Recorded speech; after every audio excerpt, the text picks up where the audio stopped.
What if I told you that most of your thoughts aren't even your own? That every decision you make, every belief you hold, every reaction you have, has been carefully engineered by forces you don't even see? Sounds like a conspiracy, right? But it's not. It's just how the world really works. From the moment you were born, you've been conditioned.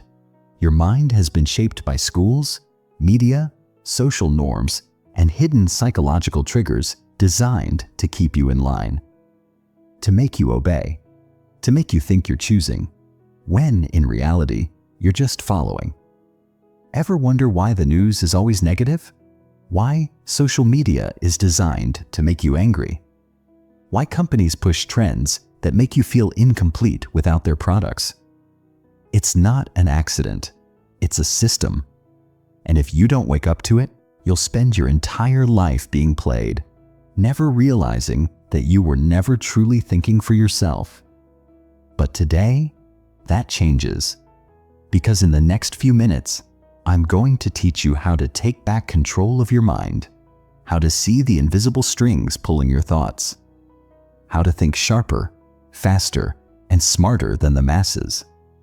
But be warned, once you see the truth, you can't unsee it. Once you understand how the system works, you'll never fall for its tricks again. And that kind of power, that makes you dangerous. So if you're ready to stop being manipulated, if you're ready to become a person who questions, challenges, and leads, then stick around, because what you're about to learn might just change the way you see everything. Chapter 1. The Mind Trap You Don't Even Know You're In. Imagine walking into a courtroom where your own brain is on trial. The prosecution, your biases, the defense, your ego, and the judge. Well, that's supposed to be you. But let's be real. You might be the least qualified person to make an objective decision about yourself. Sounds dramatic? It should. Because every single day, you're unknowingly making decisions based on assumptions, emotions, and beliefs that might not even be yours. Your mind is a master illusionist. It convinces you that what you think is true simply because you think it. That's why arguments on social media escalate so fast. Everyone is so convinced they're right, they never stop to ask, what if I'm wrong? That's the first major crack in the foundation of weak thinking, the inability to question yourself. The moment you start asking that question, you start thinking critically. And if you don't, well, then you're trapped in a cycle of self-deception, constantly reinforcing the same beliefs without ever knowing if they're actually true. Let's make this personal. Ever had a gut feeling that someone was lying, only to find out later they were telling the truth? Or assumed a person was rude because they didn't text back, only to realize they had a family emergency? That's your brain filling in the blanks with assumptions, not facts. And the scariest part? You do this all the time. The good news? You can train your brain to stop falling for its own tricks. The real question is, do you want to? Because once you start questioning, you can never go back to blissful ignorance. And trust me, ignorance is bliss. But clarity? Clarity is power. Chapter 2. Your brain is lazy. If you're hoping your brain is this highly sophisticated, always logical supercomputer, I have bad news. Your brain is lazy. And that laziness? It's wrecking your decision-making skills. Here's the deal. Your brain doesn't want to think hard. It burns calories every time it does. That's why it looks for shortcuts, why it jumps to conclusions, why it accepts the first explanation that feels right, instead of digging deeper. It's why you might believe a well-spoken liar over a stuttering genius. It's also why you default to thinking the way you've always thought, because changing your mind is exhausting. But here's where it gets worse. Your brain isn't just lazy, it's overconfident. It assumes it knows more than it does. That's why people argue passionately about topics they barely understand. Ever notice how everyone suddenly becomes an expert on finance when the stock market crashes? Or a political analyst during elections? That's called the Dunning-Kruger effect. when people with the least knowledge overestimate their expertise. And if you think you're immune, well, that's probably the effect in action. So how do you fight a lazy, overconfident brain? Simple. You force it to work harder. The best way to do that? Ask better questions. Next time someone gives you an argument that sounds convincing, ask, what evidence do I have that this is actually true? What's the counterargument? Am I believing this because it's comfortable or because it's accurate? Most people don't do this. Most people would rather be certain than correct. The ones who can push past that, they don't just think better, they win at life. Chapter 3. Why most people are easy to manipulate. Let's get straight to the point. Most people are ridiculously easy to manipulate. And if you think you're not, that makes you more susceptible, not less. Think about this. Have you ever watched a commercial and suddenly craved a burger, even though you weren't hungry? That's manipulation. Have you ever read a headline and immediately formed an opinion without reading the article?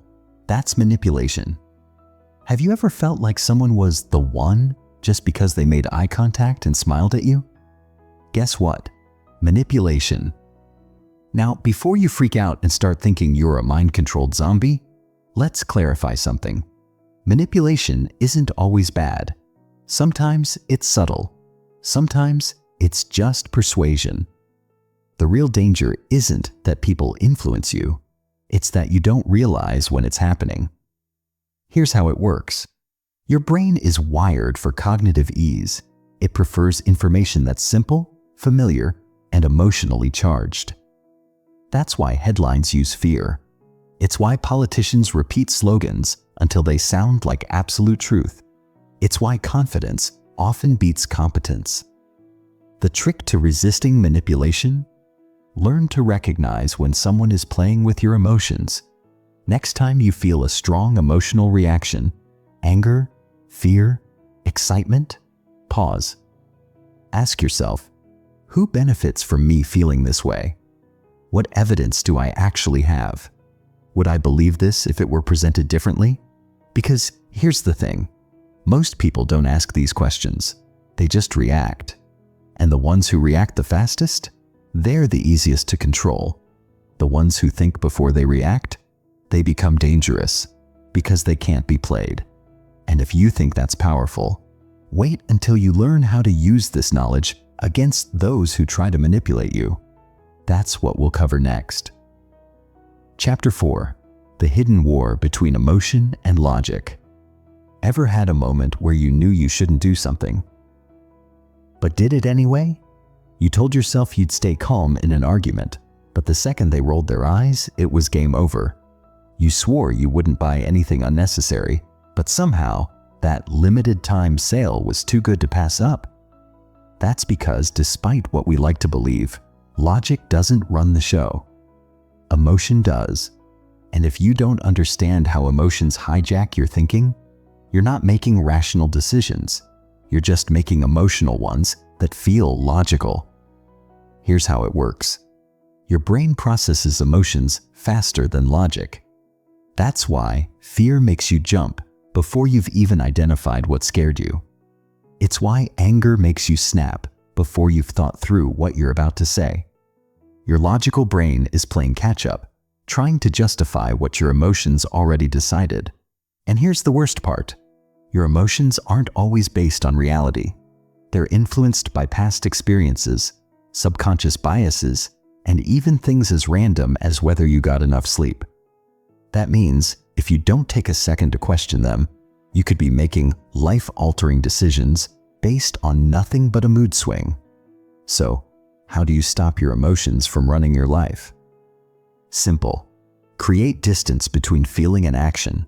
When you feel a strong emotion, pause.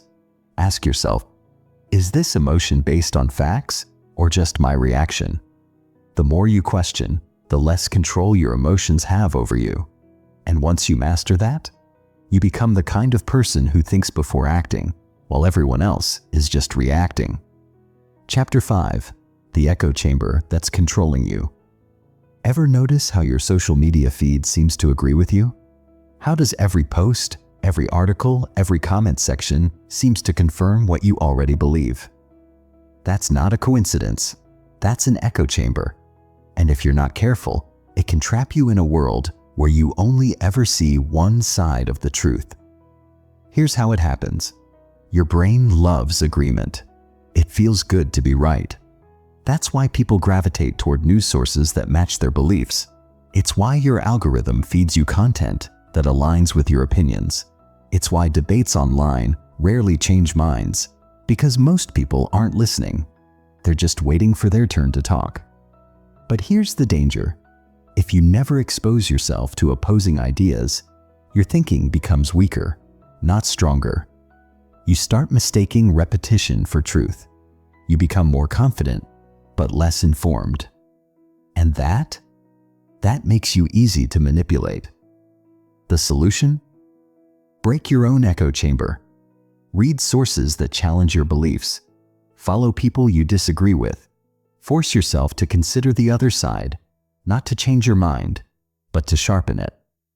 Because the strongest thinkers aren't the ones who cling to their ideas. They're the ones who test them constantly. Chapter 6. The Power of Asking the Right Questions. Imagine you're in a detective movie interrogating a suspect. You don't just ask, "Did you do it?" because obviously they'll say no.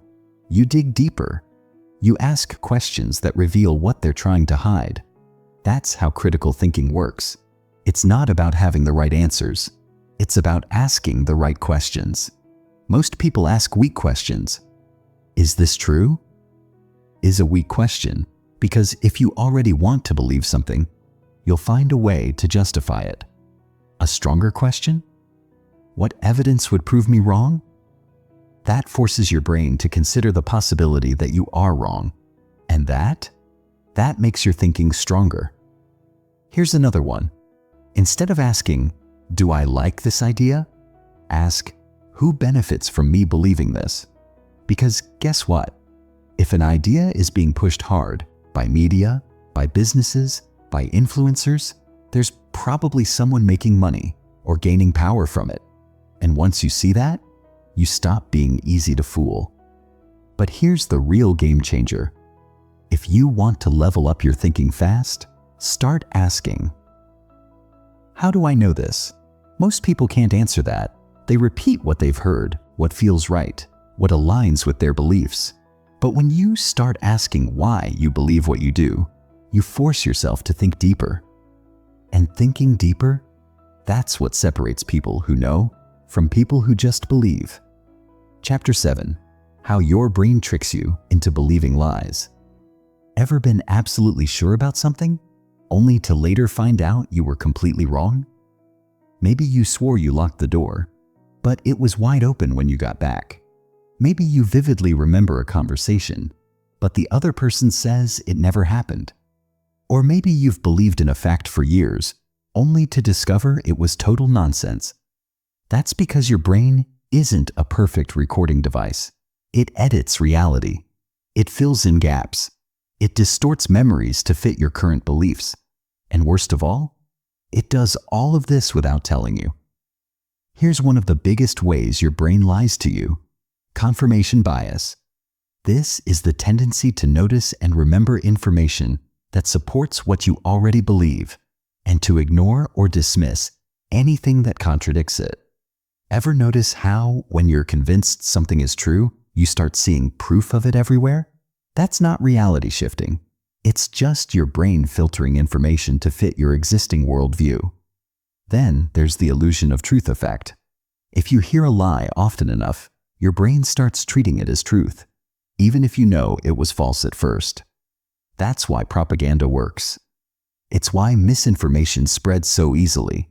And it's why most people hold on to beliefs that are based more on repetition than on actual facts. So, how do you fight back? You have to actively question everything, especially the things you're most sure of. Whenever you catch yourself saying, "I just know this is true," ask yourself, "Do I know it? Or do I just feel like I know it?" Dig into the sources. Check for opposing views. The moment you stop blindly trusting your thoughts, is the moment you start truly thinking. Chapter 8. Why Smart People Make Dumb Decisions. Think intelligence protects you from bad decisions? Think again. Some of the worst decisions in history, business failures, political disasters, financial crashes, were made by highly intelligent people. Why? Because intelligence alone doesn't guarantee good thinking. In fact, sometimes it hurts it. Here's how it happens. Intelligent people are usually better at arguing their point, but that doesn't mean their point is right. It just means they can rationalize bad decisions more convincingly. If they want something to be true, they'll find ways to justify it, even if the logic is shaky. Then there's overconfidence bias. The smarter someone is, the more likely they are to trust their own judgment, even when they shouldn't. They assume they must be right because they've been right so many times before. But that's exactly how they get blindsided. The best thinkers aren't the ones who always believe they're right. They're the ones who constantly test their ideas. And let's not forget emotional reasoning. No matter how smart you are, if an idea feels right, your brain wants to believe it. That's why even geniuses can fall for scams, bad investments, or toxic relationships. Their brain isn't analyzing the facts. It's just finding ways to support what it wants to be true. The solution? Stay humble. No matter how smart you are, assume you're missing something. Play devil's advocate against your own beliefs.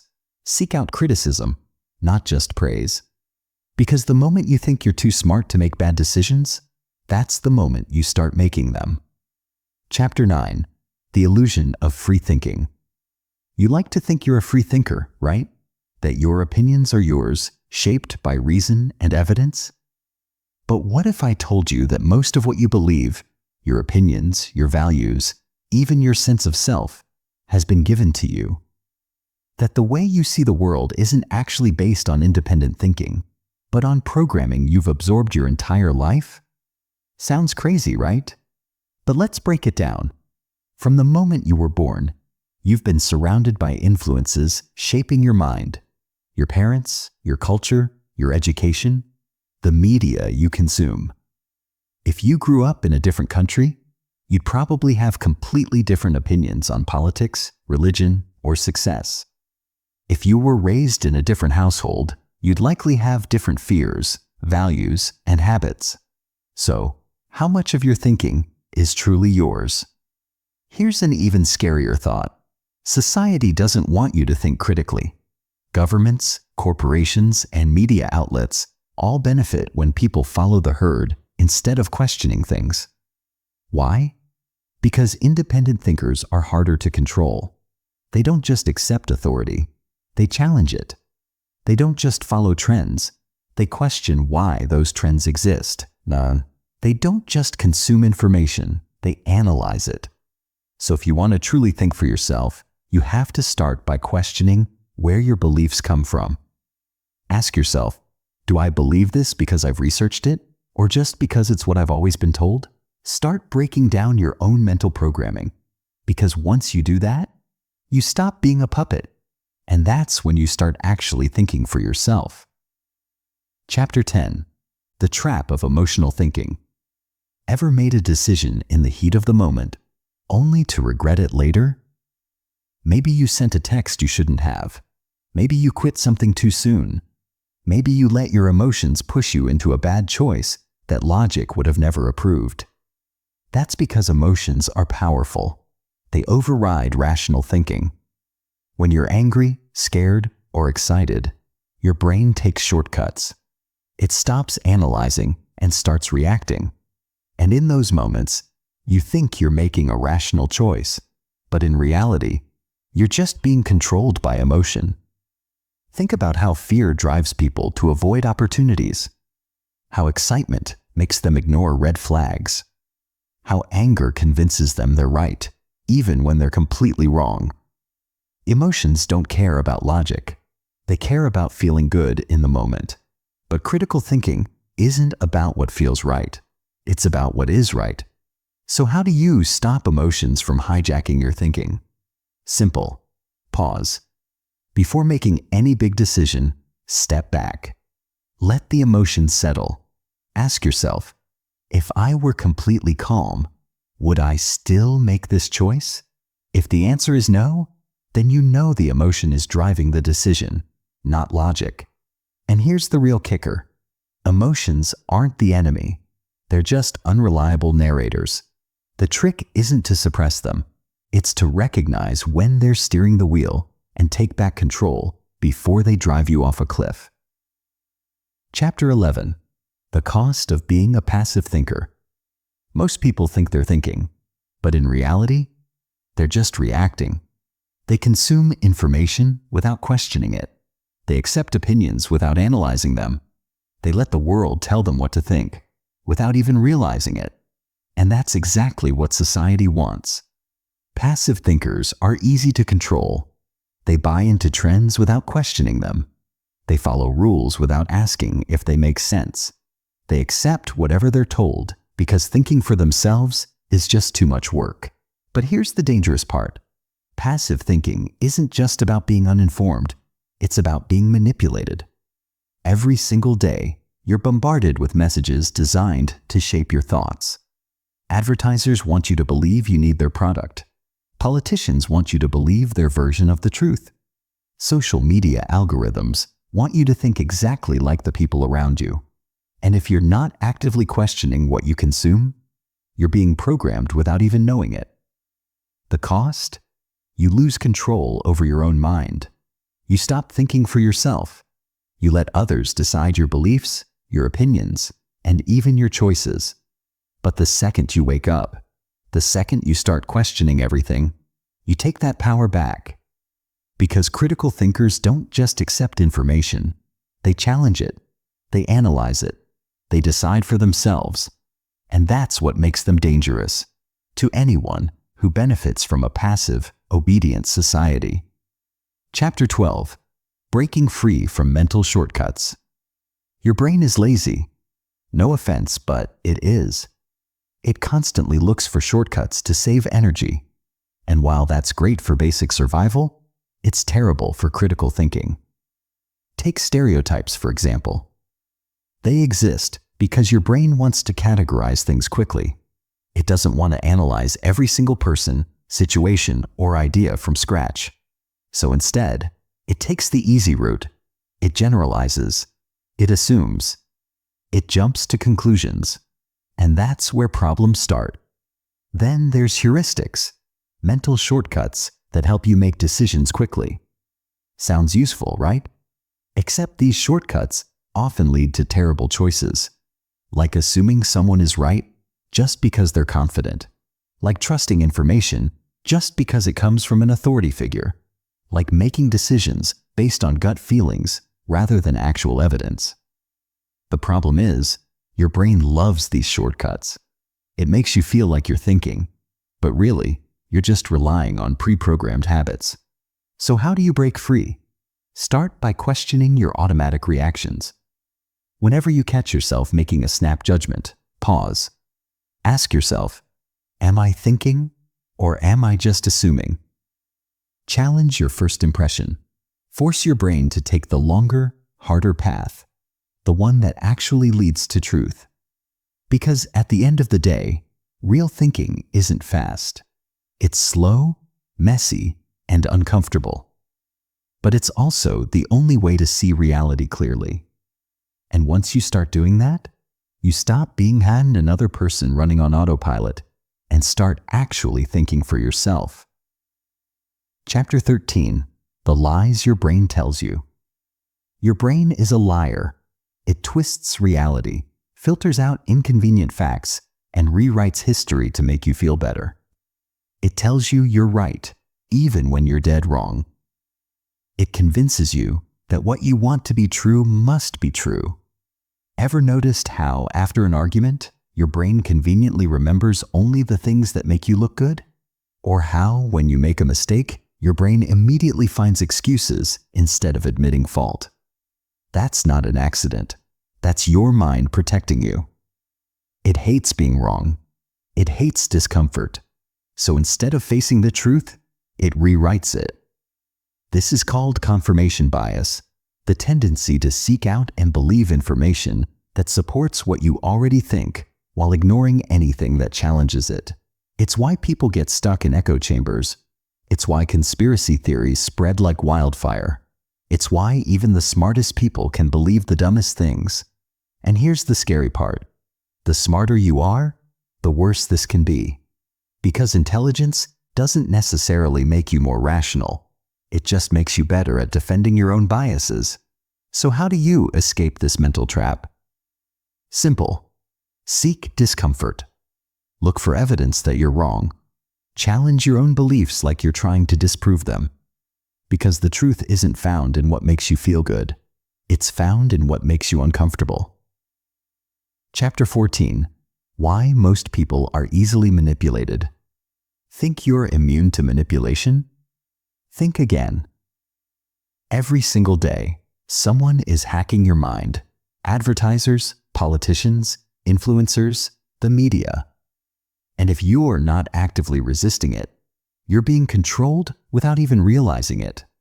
Take social media, for example. You think you're casually scrolling, but every post you see is carefully selected to manipulate you. The algorithm knows what makes you angry. It knows what makes you click. It knows how to keep you hooked for hours. And the scariest part? It's not even personal. It's just business. Then there's the news. They don't report stories based on importance. They report what will get the strongest reaction. Fear, outrage, division. Because emotional people are easier to control. If you're scared, you're desperate for solutions. If you're angry, you're looking for someone to blame. And in both cases, you're more likely to act without thinking. So how do you fight back? Start by recognizing when you're being emotionally triggered. Whenever you feel an intense emotional reaction, rage, fear, excitement, pause. Ask yourself, why do I feel this way? Who benefits from my reaction? The moment you become aware of manipulation, it loses its power over you. And in a world that profits from keeping you blind, the most dangerous thing you can do is see clearly. Chapter 15. The hidden power of asking better questions. Most people don't think critically because they don't know how to ask the right questions. They accept information at face value. They assume what they hear must be true, and they never stop to dig deeper. But every great thinker, every innovator, every genius throughout history had one thing in common. They questioned everything. Why is this the truth? Who benefits from this idea? What's the evidence against this? How could I be wrong? These aren't just random questions. They are weapons. They force reality to reveal itself. They cut through lies, illusions, and manipulations. Look at history. Every major breakthrough, every revolution, every shift in human progress started with a single question. What if we're wrong? But most people are afraid to ask these questions. They don't want to challenge authority. They don't want to feel stupid. They don't want to admit they might be wrong. So they stay silent. They accept. They obey, not you, not anymore. If you want to master critical thinking, you have to make questioning a habit.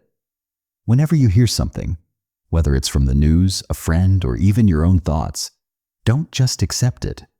Interrogate it. Because the truth doesn't come from blindly believing what you're told. It comes from daring to ask what no one else will. Conclusion. You've just unlocked a secret most people will never even realize. Your mind is both your greatest weapon and your biggest enemy. Every day, you're surrounded by manipulation, bias, and misinformation. But now, you know the traps. You see the illusions. And that puts you ahead of 99% of people. Critical thinking isn't just a skill. It's a survival tool. It's what separates those who follow from those who lead. Those who get played from those who win the game. And now, you're one of the few who can see through the noise. But here's the real question. What will you do with this power? Will you start questioning everything? Will you challenge your own beliefs? Will you refuse to be manipulated? Because knowing isn't enough. Action is what makes the difference. If you're ready to take your thinking to the next level, there's more to explore. Watch our next video on how to destroy mental biases and make smarter decisions faster. Because in a world full of distractions and deception, only the sharpest minds truly thrive.